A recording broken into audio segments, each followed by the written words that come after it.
विश्व भारती से लोकेश व्यास। आवाज़ की दुनिया के दोस्तों नमस्ते। हमारे पड़ोसी देश बांग्लादेश में सत्ता परिवर्तन हो गया है।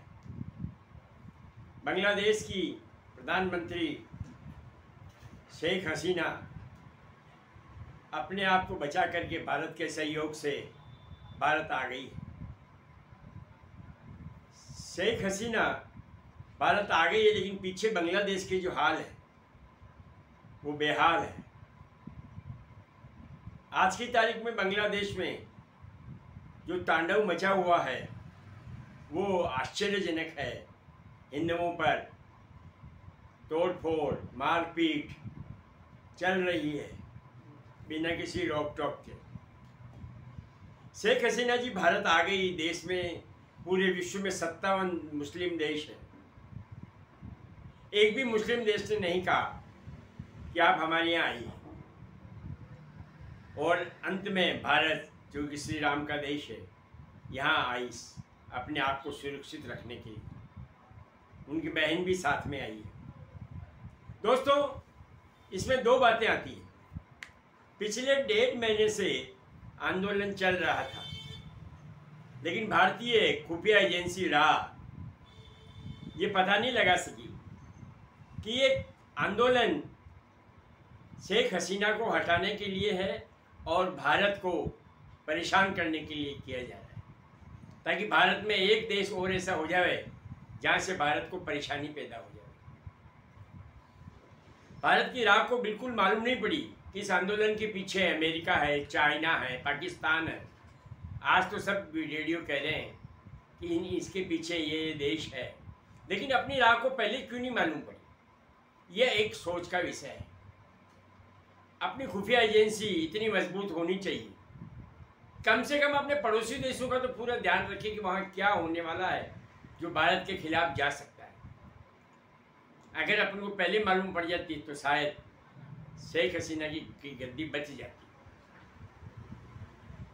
खैर, अब जो भी हुआ, दूसरा सबसे बड़ी दुखद बात इसमें यह है कि जैसा कि हमेशा की तरह होता है, मुस्लिम कंट्रीज में कोई भी आंदोलन होता है तो उसके शिकार हिंदू होते हैं। आज वहाँ हिंदुओं की हालत बहुत ज़्यादा खराब है। 22 जिलों में मंदिरों में तोड़फोड़ की गई है। 50 से अधिक आदमी मारे जा चुके हैं। बहन बेटियों को परेशान किया जा रहा है। हो सकता है उनके बलात्कार हो रहे हो, उनको अगवा किया जा रहा हो, क्योंकि सच्चाई कोई नहीं जानता। बस सब ये जानते हैं कि हिंदुओं को बुरी तरह से हिंदू डरे हुए हैं और परेशान हो रहे हैं। इस्कॉन मंदिर को तोड़ दिया गया है। ये वो इस्कॉन मंदिर है जिसने कोरोना के समय में 2 लाख आदमियों को 6 महीने तक खाना खिलाया था। अब देखिए, आप लोग सांप को दूध पिलाएंगे तो ऐसा ही परिणाम होगा। ये हमारे लिए एक विचारणीय और सोचनीय विषय है। इस्कॉन मंदिर के पुजारी जंगलों में भाग गए अपनी जान बचाने के लिए। न जाने कब तक चलेगा, कोई नहीं जानता।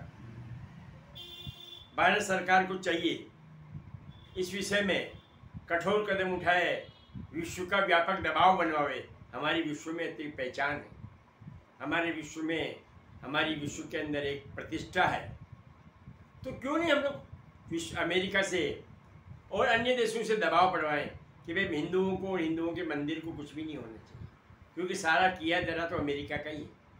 अमेरिका नहीं चाहता है, चाइना नहीं चाहता है, पाकिस्तान नहीं चाहता कि भारत एक मजबूत देश बने। ये जानते हैं कि भारत अगर मजबूत देश हो जाएगा तो एशिया में, साउथ एशिया में हमारी चवन्नी चलना बंद हो जाएगी। और मोदी जी इसी काम में लगे हुए हैं कि भारत को एक मजबूत देश बनाए। दुर्भाग्य है हमारा कि हम मोदी जी को नहीं समझ पाते हैं। केवल क्षणिक स्वार्थ के लिए मोदी जी को हरवा देते हैं, कम सीटें दे देते हैं, उनका मनोबल तोड़ देते हैं। दोस्तों, अब भी जगो, समय है। अगर आप और हम जयचंदों के सारे जीते रहेंगे, और हिंदुस्तान में जयचंद बहुत है, आप सब जानते हैं कि कौन कौन जयचंद है, कहने की आवश्यकता नहीं है। इन जयचंदों को दुत्कारो, इन जयचंदों को लोकतंत्र के चुनाव में बुरी तरह हराओ, इनकी जमानतें जब्त करवाओ, जहाँ जहाँ जयचंद बोले इनको जवाब दो, ताकि आप और हम सुरक्षित रह सकें।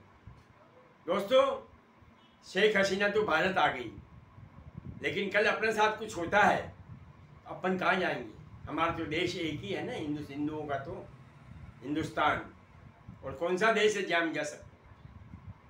कौन सा देश है जो हमको गले लगा सकता है? अमेरिका है, सब जानते हैं, स्वार्थ परक देश है। अमेरिका सिर्फ और सिर्फ अपनी स्वार्थ सिद्धि के लिए दोस्ती करता है। चाइना भारत से बहुत जलता है। चाइना चाहता है भारत कभी प्रगति नहीं करे, और पाकिस्तान तो सर्वविदित हमारा कट्टर दुश्मन है। तो दोस्तों, ये सब स्थितियाँ देखते हुए भी अगर हम नहीं समझ पाते हैं तो हमारी बहुत बड़ी गलती है। हम शत्रु मुल्क में और हमारे में कोई फर्क ही नहीं है।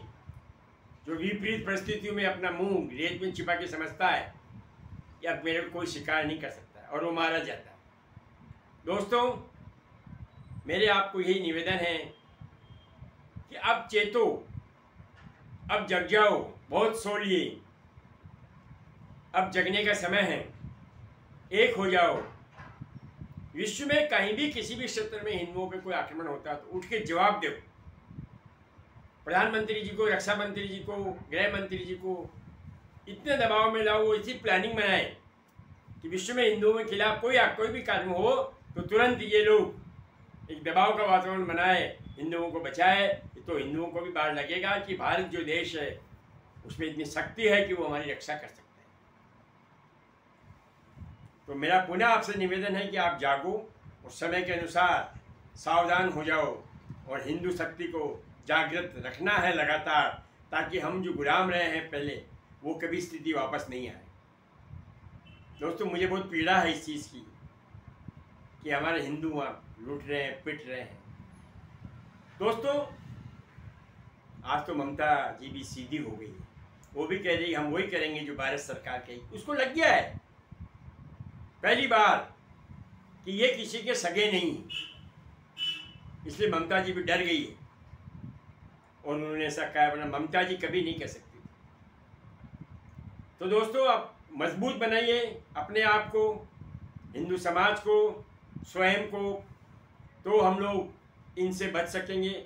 नहीं, आज नहीं, कल नहीं, 10 साल बाद, 20 साल बाद हम नहीं चाहते कि हमारे हिंदू वंश पे कोई आक्रमण करे और हम ख़त्म हो जाएं, लूट पिट जाएं, हमारी बहन बेटियों की इज्जत दाव पे लग जाए। इसलिए दोस्तों, आज से ही जगिए और पहचानिए कि लोकतंत्र में कौन सी पार्टी हमारी रक्षा कर सकती है, लोकतंत्र में कौन सी पार्टी भारत को मजबूत बना सकती है। इसी पहचान करके ही हमको अपने कर्म करने चाहिए, हमको अपना वोट देना चाहिए। भारत की मजबूती हम सबकी रक्षा का सबूत है। भारत की मजबूती, हमारा भविष्य सुरक्षित रहेगा। तो दोस्तों, आज के इस वीडियो में इतना ही कह करके अपनी वाणी को विराम देता हूँ और आपसे निवेदन करता हूँ कि अगर ये वीडियो आपको अच्छा लगा हो तो आप इसे लाइक करें, शेयर करें व सब्सक्राइब अवश्य करें। धन्यवाद। जय श्री राम।